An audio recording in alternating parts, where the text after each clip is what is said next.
Рамадан Челлендж. Пособие о правильной трансформации в священный месяц. Ассалаумағалейкум. Таяп дегеніміз не? Бастау үшін App Store немесе Play Market'тен мобильді қосымшаны жүктедім. Содан соң өз телефоным арқылы тіркелдім.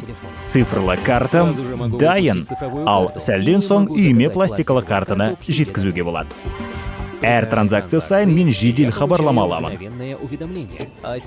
Ал ақшаны Шымкентте, Дубайда, тіпті Стамбулда болсам да шеше алам. Ақшамды бірнеше секундта достарым мен жақындарыма аудара алам. Шетелдік 4 валютаға қосымшаның ішінде ақ айырбасталам. Бірақ мен үшін ең бастысы ол Таяп қосымшасы халал, барлық шариат заңдарына сәйкес және халықаралық шариат кеңесінің сертификаты бар.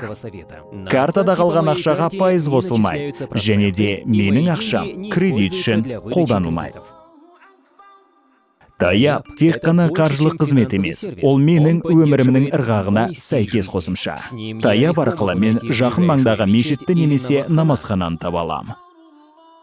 Құбыланың бағытын біліп, намаз оқи алам.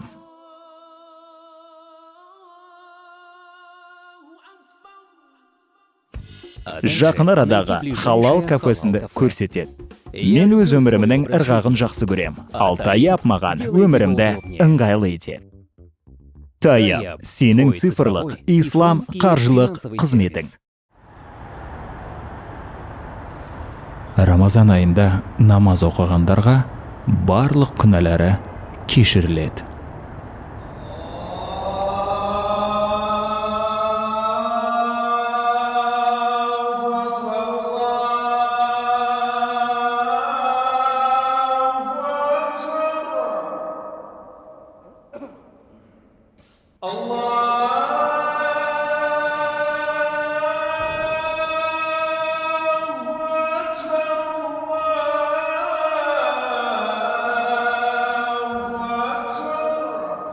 Ассалаумағалейкум ұстаз, уағалейкум ассалам Дамир. Менде сізге қоятын сұрағым бар. Таравих намаз дегеніміз не? Және де таравих намазды тек қана Рамазан айында оқуым керек пе? Негізінде таравих намаз араб тілінен аударғанда демалыс намазы деп айтылады. Таравих намазы 20 ракаттан тұрады. Бірақ әр 4 ракат сайын демалуымызға болады. Кішкене демалып, тасбих оқуға болады. Кейбір елдерде 4 ракаттан кейін шай, кофе ұсынылады. После 4-го раката, после каждого 4-го раката раздается чай, раздается кофе. Жалпы асықпай демалып оқылатын намаз. Әр адам осы намазды оқығанда рахаттанады. Неге тек қана Рамазан айында оқылады деп сұрақ қойып тұрсың ғой? Біздің хадис бойынша Мұхаммед пайғамбар саллаллаху алейхи ва саллям осы намазды Рамазан айында оқыған әрбір мұсылманға Алла тағала бүкіл күнәларын кешіреді. Сондықтан да таравих намазын оқу өте маңызды. Поэтому чтение намаза таравиха очень важно. Ғалымдардың таравих намазы туралы әртүрлі ойлары бар. Оның бірі таравих намазы ол муаккада сүннесі. Муаккада сүннесі өте мықты сүнне. Бұл сүннені ұстану керек. Бұл намазды жіберіп алған адам күнә жасайды. Бірақ ұлы ханафит ғалымдардың бірі Камаль ибн аль-Хумам барлық 20 ракат муаккада сүннесі емес екенін дәлелдеді. Тек 8 ғана муаккад, қалғаны мустахаб. Егер адам баласы бір жерге асығыс болса, яғни қазіргі таңда бізде жұмысымыз бар деген сияқты, онда мұсылман бауырлар 8 ракатты ғана оқып, қалған 12-сін үйде жалғастырса болады. Дұрысы 20-сын орындаған болады. Бірақ қол жетімсіз болса, 8 ракат міндеттелген. Но желательно, конечно же, все 20 ракатов выполнять. То есть по минимуму хотя бы 8 ракатов выполнять, да. Это важно, да. Міндетті деп айтуға болады ғой сонда. Иә, міндетті. Муаккада сүннесі ваджибқа жақын, ал ваджиб міндетті. Ваджиб это обязательно, да. Супер.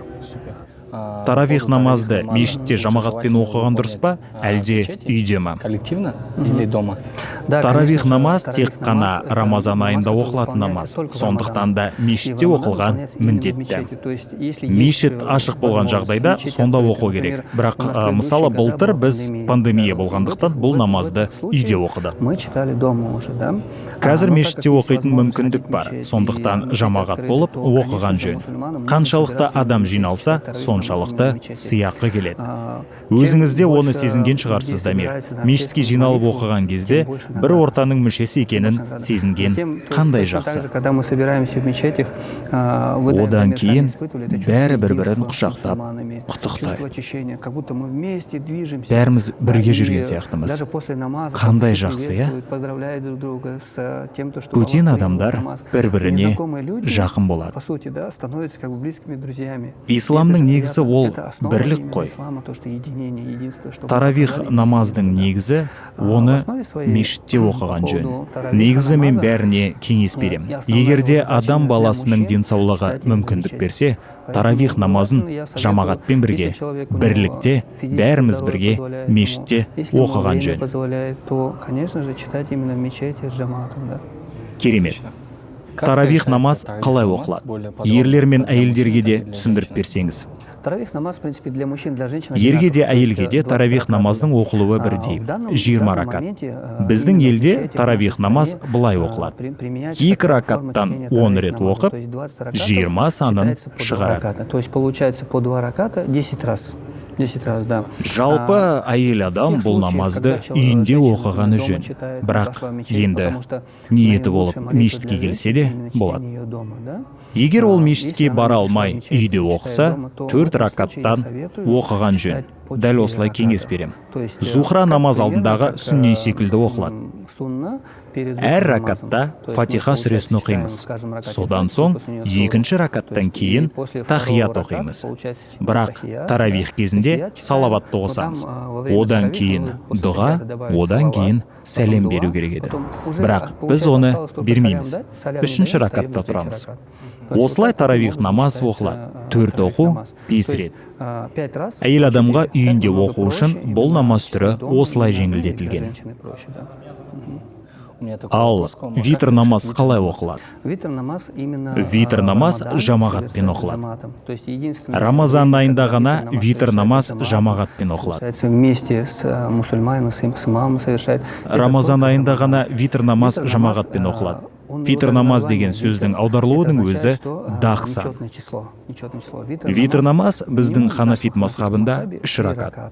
Витр намаз таравихтан кейін оқылады, жамағатпен бірге. Витр намаз кем дегенде 3 рет оқылады. 2 ракат оқылады, Фатихадан кейін сүре оқылады, 2-ші ракаттан кейін тахият, сосын 3-ші ракат, тағы да Фатиха оқимыз, сүрені имам оқиды, сосын сүреден кейін имам такбир деп айтады. Осы жерде бастысы шатысып кетпеу. Кейбірде мұсылман бауырлар шатысып иіле бастайды. Такбир ол кунут дұғасы. Сондықтан қолды құлақтың деңгейіне көтеру керек, сосын ішінен кунут дұғасын оқу керек. Сонда бұл 3-ші ракат, иә? Иә, 3-ші ракат. Сүреден кейін Фатиха оқылады. Қайтадан сүре оқылады. Мүмкіндік болса, әр мұсылман күнут дұғасын білген жөн. Себебі күнут дұғасы мағынасы бойынша өте мықты.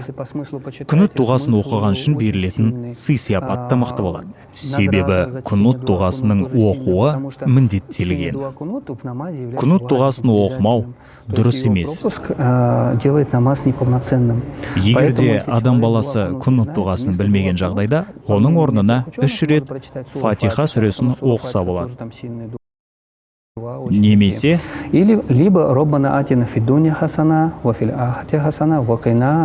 О Құдайым-ау, барлық жамандықтан сақтай көр. Осы өмірде, келесі өмірде және оттан сақтай көр. Вот эта дуа нужно сказать 3 раза. Бұл дұға ол күн түн дұғасын білмеген жағдайда ғана оқылады. Вместо того, если человек не знает саму дуа. Одан кейін Затем, иіліп, получается, человеку, дальше мы идем одан в кейін рукук, сәлем беру и керек. дальше также. И после Сәлемнен кейін имам После сәлема әдетте обычно мешітке имам барып мечеть зікір делает жасайды. зикр, да. Зикр также Зікір является ұсынылған, действием бірақ желательным, міндетті не емес обязательным, қимыл болып да. Но мы саналады. знаем то, что за зикр Аят как раз оқығандар идет, міндеттелген что намаздардан читать кейін после зікір каждого берсе, обеда, жұмақ там, рахатын обещанный көреді. рай, там был обещанный Негізі рай, ондай айтылатын әңгімелер мен аңыздар очень өте много көп. именно повествования о том, то, что большая награда идет за зикр мечети. Да. Отлично. Керемет. Джамал.